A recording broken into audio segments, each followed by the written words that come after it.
I'm Barton Lynch. I'm 55 years of age. I was born in Manly Beach, Sydney, Australia, and started professional surfing at the age of 18, went on the world tour and did that for 15 years, and then I've been a retired professional surfer, making ends meet and trying to live the dream ever since. I started surfing when my father was alive, around 7 years of age. I was 6 or 7, something like that. My dad was captain of the surf club, and his answer for everything was to go to the beach. If you were sick, you had a cold, you go, let's go to the beach, have a swim, that'll fix you.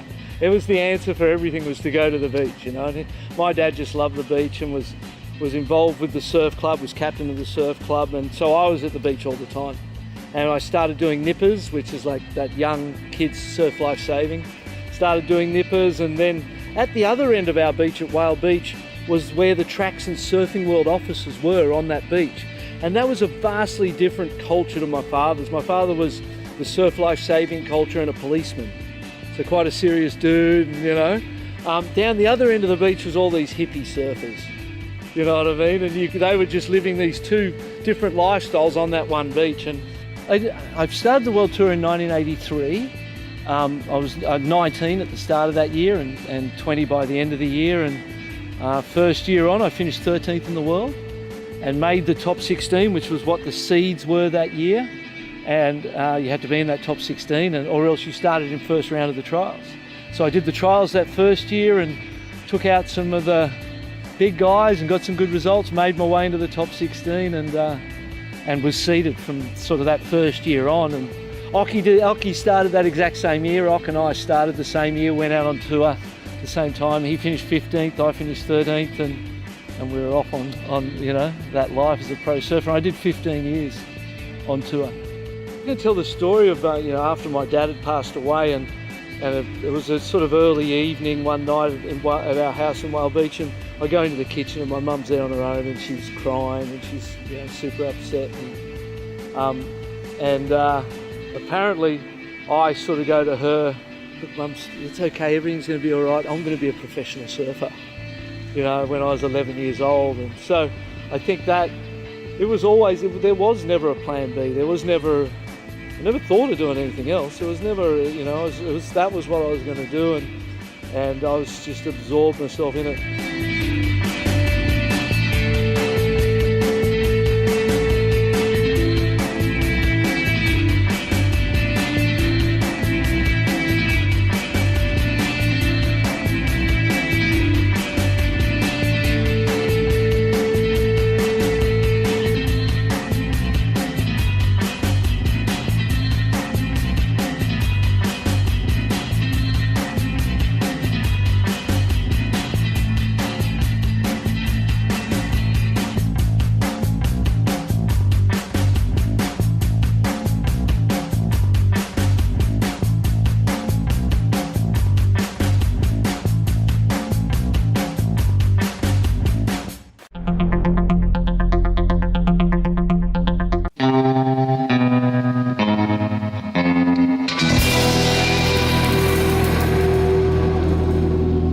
You know, when I came on the tour, I was a vicious competitor, mate.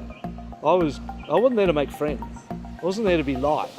I was there to win. That was the goal, was to win, and I was hell-bent on achieving it, you know. And so the tour has a way of humbling people.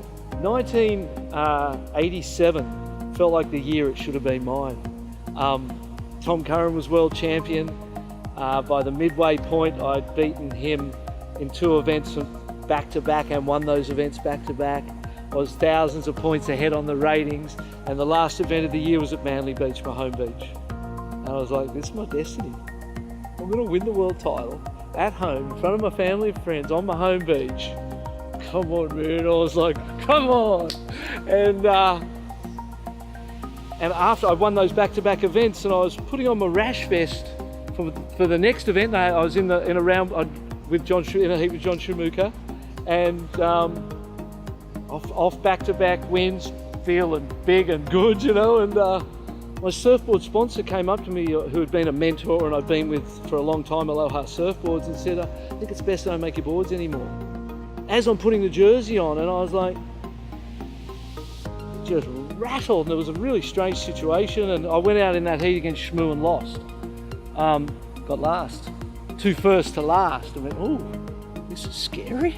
And it just, the fear of loss just manifested, and it just got really hard from that point on. And the rest of the field started catching me, and I was just gagging, and I was coming backwards, and the field are catching me, and it was emotional. I thought that was my destiny, that was my dream, and I was not good enough to get it. And in that, at the end of the year, I made the final of that last event, lost to Damien Hardman. He won the world title. And I was so close, but just not good enough. Couldn't handle, didn't have the tools, you know.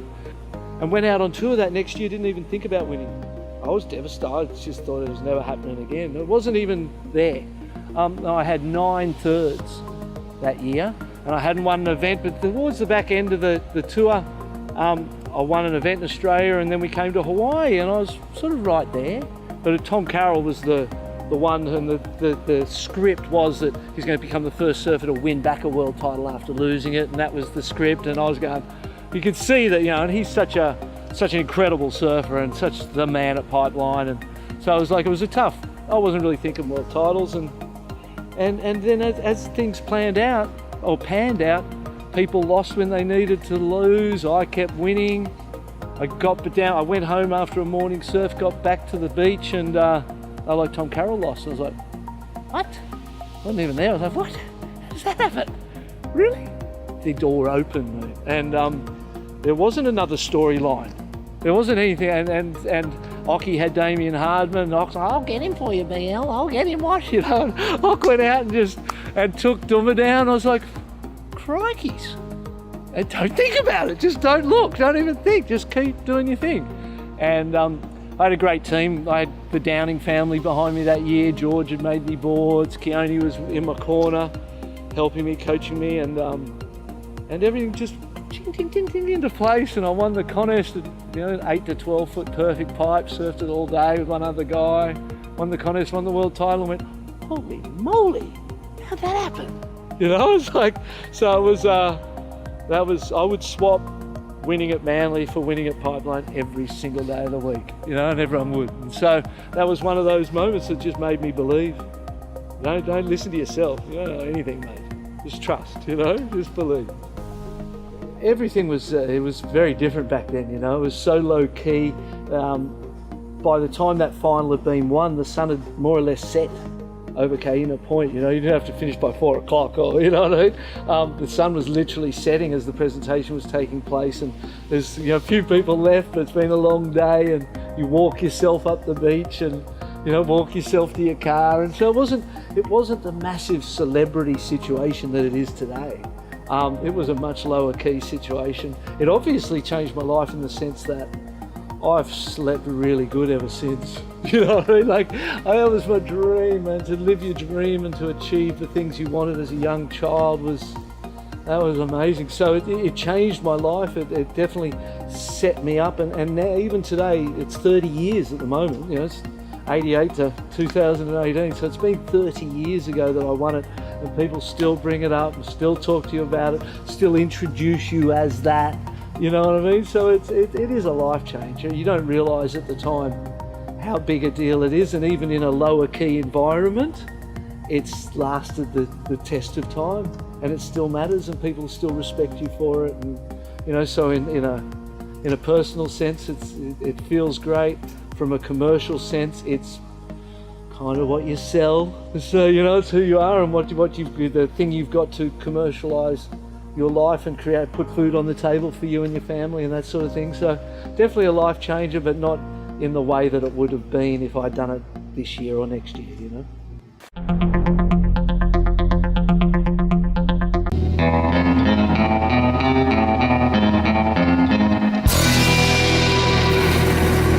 It's been interesting because when Dad died, and my godfather took me out onto the deck, and we lived over the ocean. We were looking at the sea, and I knew something had happened because my mum's tears and crying that I heard from my bed that morning. I didn't want to get up, mate. I was staying in bed because I knew I wasn't getting up to anything good. And by the time I finally got up, and my godfather said, "Your dad passed away last night. You know, you're the man of the house now." And I was like, well, I don't know what to do with that. Maybe if I look after myself and my mum can look after my two brothers, younger brothers, then that might be the best I can do. And really, in a way, at that point, my life, we moved to another suburb. We moved inland, away from the beach. I wasn't living at the beach. I used to cry every day because I didn't know if I could surf again ever. And so it was and then I found guys at school who looked like they surfed. And when I walked into school that first day, I didn't know one single human. I remember walking into school not knowing anyone. This is interesting. And then I saw guys that looked like they surfed. And I built up the courage to go and go, "Hey, I'm Barton, do you surf?" And they're like, yeah, I surf. I go, "Where do you surf?" "I surf too." And they're like, "Sure, mate, sure." I go, "No, I do. I can't do it. Can I?" And they go, "On Tuesday, Mum takes us down after sport." And I go, "Where is the beach?" You know, and it's about 7 miles away. And they go, "7 miles down there, and we go on Tuesday." "Oh, can I come?" And so I got in with these guys, got a lift down to the beach, and realised that I could hitchhike that distance. And every day of my life, I'd wake up in the dark. I would hitchhike to Mossman to Manly before school, Mossman Manly back to Manly Mossman back to school for school. In the afternoon, leave school, Mossman Manly hitchhike, and then back and get home in the dark. And every day I would hitchhike to that beach, just walk out on the road, little kidney school uniform in the dark, screw a finger out, 12 years old, whatever, and just get a ride, jump into a stranger's car, get a lift to the beach, tell them my story. And I wanted them, I think that's how I learned to communicate, was I would get into strangers' cars every single day of my life, every day, 4 times, down to the beach, home from the beach to school, down to the beach and back to home every day. I get into these strangers' cars and I want them to like me. And I want them to pick me up next time they saw me on the side of the road. And I wanted them to like hitchhikers. And I was like in the business of propagating rides for myself. And that's how I kind of started surfing again, was by seeing those kids at school and getting back into it. And that's when my life changed a lot, because I was on my own. I'd leave home in the morning, in the dark, and I'd get home late at night in the dark too.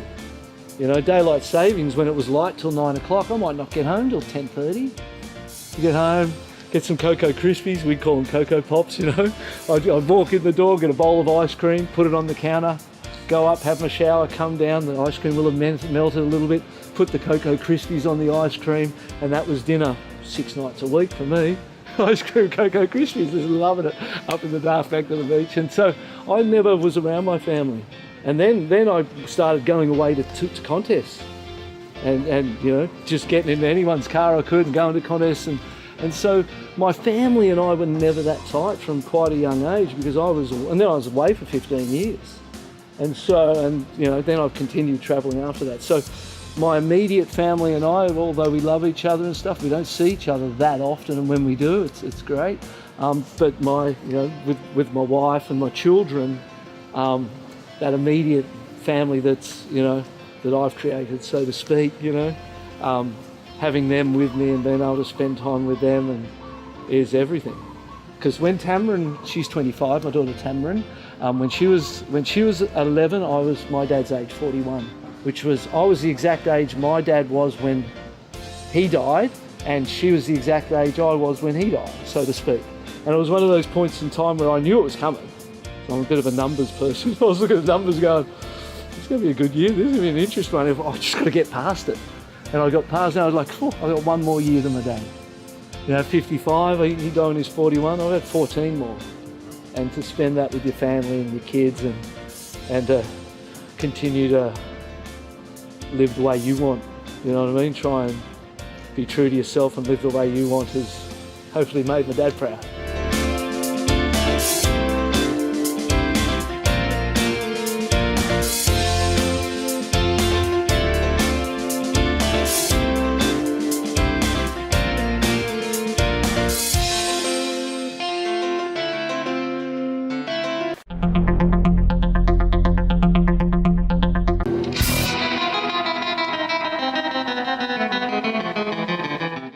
When I was a kid, I didn't believe in competition. I thought the concept of surfers battling against each other it's against the spirit of the culture. I didn't believe in it, but it was the only way to not work. You know what I mean? If you wanted to not work as badly as I want to not work, you had to compete. And so competing was the only option back then. And so I just dove so wholeheartedly. If I was going to do it, I was going to do it. But it narrowed your existence into a really quite tight little perimeter where you were kind of, riding similar boards all the time. It's a very standard type of board that a competitor rides. But I threw myself in, and with the minute I was out and my retirement came and I was ready to retire, I hated the sport by then. I did 10 years on the ASP board as well. So I was a surfers representative for 10 years, for a decade, and trying to wrangle a fair share, a split, anything of the exploitation of the culture by the owners of the organisation, and it was a tough time to be politically active. And I used to get in there and just throw it out there, mate, tell them what I thought with no filter. And it didn't put me in a most respected position. And it created, I was disappointed that I saw this opportunity. The surfers owned 50% of their sport, of professional surfing. And I could see this opportunity for us, the surfers, to take control, to manage, and create this incredible opportunity for ourselves. The rich at the time were paid and didn't care. The poor at the time didn't have the courage to unite and stand up against that almighty power, because as surfers, we're pretty insecure generally, and we want to be liked, we want to fit in, we want to be a surfer, you know what I mean? It's like that peer group thing, and so I left really quite bitter and disappointed in our inability to capitalise on this incredible opportunity and you take this asset that was half of professional surfing that we the surfers owned and do something with it. And the 10 years I was there, I tried, mate, and I worked hard at trying to do that, but it was a really tough political time. So when I left the sport, mate, I was like, see you later, bro. I didn't go to a surfing competition. I didn't look at a surfing magazine, a video. I had nothing to do with that for like a decade. I went nowhere near it. I hated it. I didn't want to. I just went to work for myself and went to put food on the table and create my freedom for my future, try and create a future for myself, and just went and did all sorts of things. I remember the first time I saw tow surfing, and there's been three things that I've seen where I've gone, oh, I have to do that. And the first was snowboarding. And the early snowboard movies, TB1, TB2, TB3, Mike Hatchett, who made them, stayed in this house. And I came one year and there was an old VHS cassette there that I'd never seen. I pulled it out and I stuck it in the TV to see what it was, and snowboarding came on in front of my eyes, and I sat there and just started stretching. And I said, I went, I've got to do that. I have to, and I learned to snowboard. I committed, mate, and I dedicated, I just love it as much as surfing. It's one of the favourite things to do in the world, is to go snowboarding. And then I saw tow surfing, and I was at home in Australia, and it was a session like the very first early ones from Jaws, and it was on the news. And I'm at home in Sydney watching the news, and then there's this flash for what's coming up, and it's tow surfing. And I was like, But before that story had finished on the news, I was stretching, going, oh, I am doing that, man. I had to do that. And then I'd come to the house in Hawaii and I'd see people out at backyards. I remember you might have even been one of them. You would have been one of them, mate, on a day. And I'd see someone take off and just see the vapor trail of the board. And you couldn't even see the person. And then you'd see them. And then you could, and it'd be, 20, 30 foot day, and I'd watch these people ride and go, oh, I'm doing that one day, man. You better get fit, but I'm doing that one day, And so there's those board sports that when I've seen them, I just want to do them. And I do, I ride SUPs, I ride anything. I love longboarding, My daughter longboards, we've spent a lot of time, her and I, longboarding together and getting online and all of that's what I love, is that the sport is so broad and it's so full, and there's so many different ways to ride a wave now, and every single day there's something to do in that ocean. There's never an off day, there's never a down day, there's never and so to me, having the freedom and the time to be able to do those sports and commit to that and learn that stuff has been better than doing the tour. And so every day, mate, every moment you cherish. And so, when you let go of that rope and you just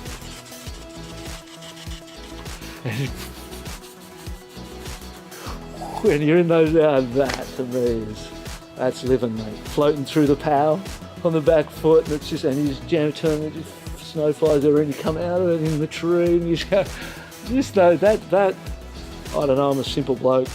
I don't need much. As long as I've got freedom and that and my family, voila, life is good.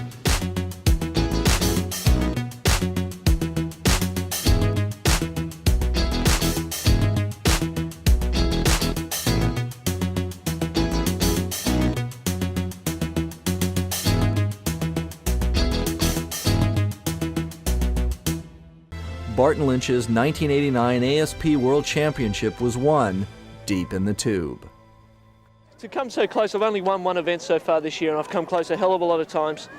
So to actually have won the world title in a year that, things haven't really gone my way is a great feeling. And to win, first time it's come back to Hawaii, and to win the world title here in Hawaii means a hell of a lot to me.